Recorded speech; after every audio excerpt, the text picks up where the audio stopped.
Exactement, puisque les miscellanées, c'est les miscellanées sur le monde entier. Je vais vous parler des miscellanées de Mr. Scott, de Ben Scott, un photographe de presse anglais complètement déjanté.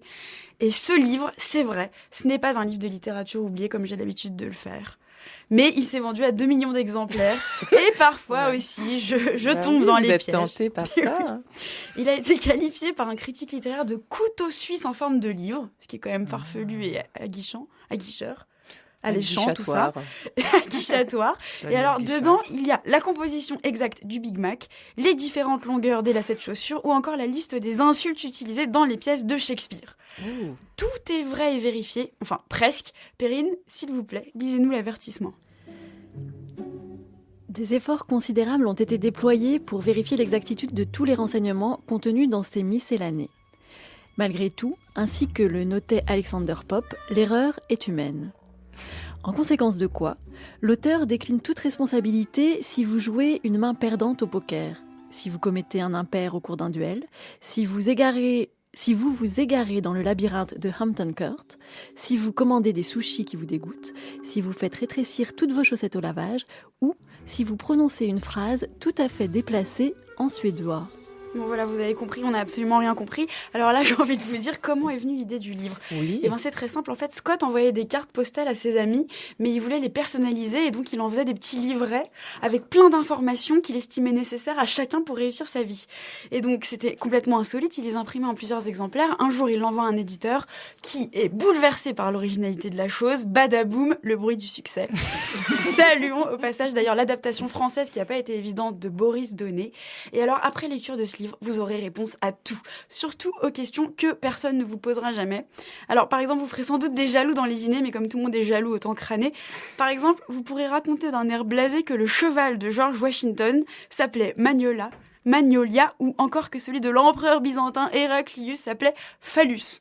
C'est extraordinaire. Ouais. Et puis ça, c'est facile à placer. Oui, je pense que la phallus de foule... l'empereur, il s'appelait comment? Une Quoi question Le phallus technique. de l'empereur, il Corinne s'appelait Massiero. comment? Héraclius. Alors attention, à partir de maintenant, je vais vous donner maintes informations sans aucun rapport entre elles et qui ne vous serviront sans doute jamais, à part à vous divertir, prendre du plaisir avant la mort et surprendre votre prochain. Sachez tout d'abord que Bikini est le nom de code utilisé par les forces armées britanniques à travers le monde pour évaluer le niveau de la menace terroriste. Par exemple, si on dit attention, bikini blanc, c'est que ça va. Mais alors, attention, bikini ambre ou bikini rouge, attention, il y a du terrorisme partout dans Mais l'air. quand vous dites, quand Bikini on dit... sale. Ouais, c'est bikini sale. Non, C'est-à-dire, c'est des gens, quand même, c'est des agents secrets des qui agents disent secrets ça. avec des téléphones un peu Ok. farfelus comme ça. Qui diraient bikini. Exactement, ce qui nous mène, Tania, avec votre transition, à la liste des pop stars prématurément décédées, dans laquelle la plus remarquable est Mama Cass, la chanteuse du groupe The Mamas and the Papas. Ah yes. Et vous vous souvenez de ce groupe, ça donne ça.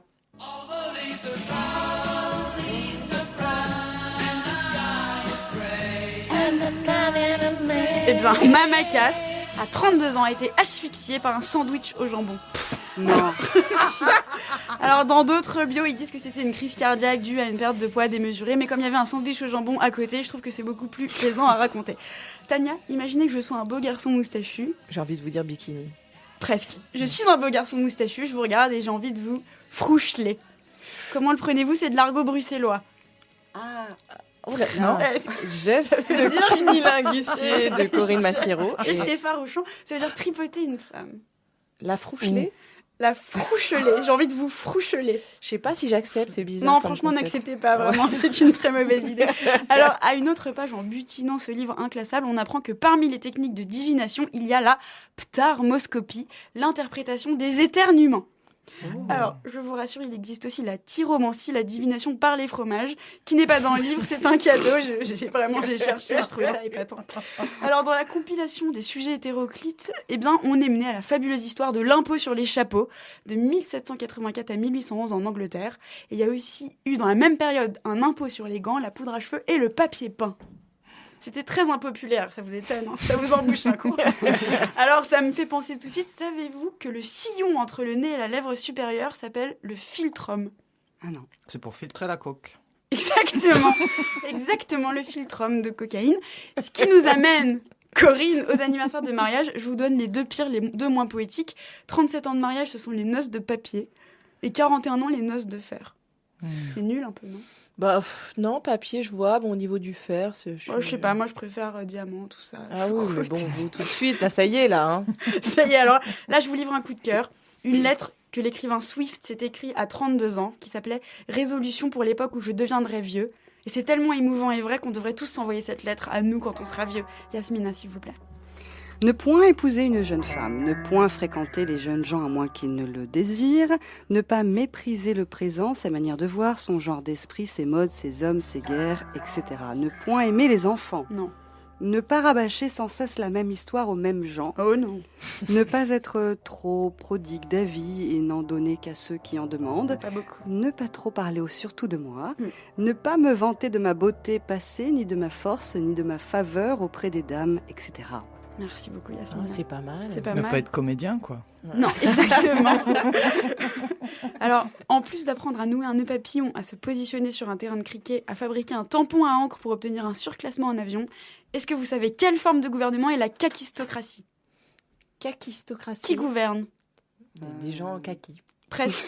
Ce Les sont militaires. les pires individus, les gens les plus médiocres. Ceux qui nous mènent, vous l'avez dit, je vous l'enlève de la bouche tout naturellement, au chat. Je vais vous donner 3 noms de chats.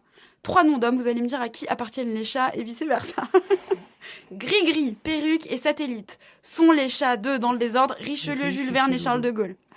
À qui appartient folle. Gris-Gris ? Elle est complètement folle. Là, on est en dernière ligne droite et ça va pas du Dites-moi. tout. Corinne, vite. Riri, Fifi, Loulou. Exactement, Gris-Gris c'est Charles de Gaulle, vous l'avez dit dans un autre langage, je suis d'accord. Perruque c'est le chat de Richelieu qui avait 14 chats à sa mort et Satellite le chat de Jules Verne. Ah oui. Et là les phobies. Les phobies. Alors, les phobies des barbes, c'est la pogonophobie.